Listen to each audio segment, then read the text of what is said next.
और शिव शंकर जी लिख रहे हैं सर फैन स्टेटर का लाइन कौन सा वार्निश दिस होगा, कौन सा वार्निश, फैन स्टेटर के लिए लाइन कौन सा वार्निश दिस होगा।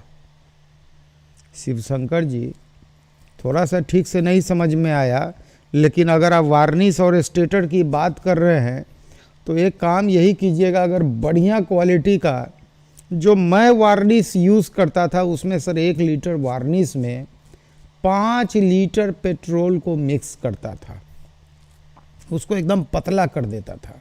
इसके पीछे वजह थी कि अगर आप गाढ़ा वार्निश कीजिएगा तो सर ग्राइंडिंग में बहुत ट्रबल होगा।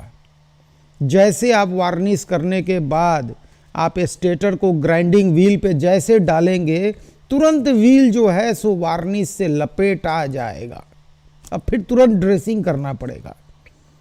तो देखिए पतला से पतला वार्निश करता था, वार्निश का जो पर्पस था वो पूरा हो जाता था और ग्राइंडिंग भी फटाफट होता था। क्या समझे।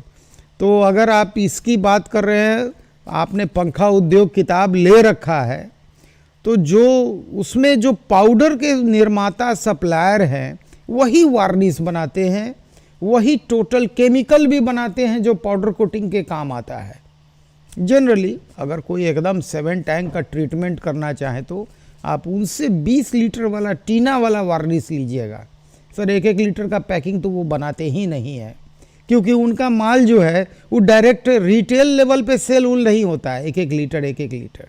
वो लोग जनरली इंडस्ट्री को सप्लाई करते हैं, तो उनका जो सबसे छोटा पैकिंग वार्निश का आता है वो 20 लीटर का ड्रम आता है। मैं हमेशा 5 ड्रम मंगाता था, और नहीं तो वो 100 लीटर और 200 लीटर के पैकिंग में वार्निश बनाते हैं। जो बड़ी बड़ी कंपनी में जाता है उन लोग को 1 लीटर से क्या लेना देना। एक बार वो लोग टब में डालते हैं 50-100 लीटर वार्निश, और उसके बाद ऑटोमेशन में कॉइल जो है सो वार्निश होते रहता है। तो मैं इसीलिए 20-20 लीटर मंगाता था कि सर एक बार 100 लीटर ओपन हो जाएगा तो सूख उग जाएगा। अब पहला बात उतना वार्निश हमारे यहाँ निकालना, रखना, स्टोरेज, सर बहुत ट्रबल होता है। तो मैं छोटा छोटा ड्राम मंगाता था, 5 ड्राम एक बार मंगा लेता था। कभी मंगा के देखिए, अगर आपको खपत हो जाए। नहीं तो एक काम कीजिएगा ना, मंगा के और अपने इलाका में जो लोग पंखा उंखा बनाते हैं उनको होलसेल कर दीजिएगा, उधर से भी पैसा आ जाएगा। अगर आप ये पूछ रहे हैं तो ये जवाब है, अन्यथा आप क्या पूछे हैं वो आपके प्रश्न से स्पष्ट नहीं हुआ, दोबारा लिख दीजिए।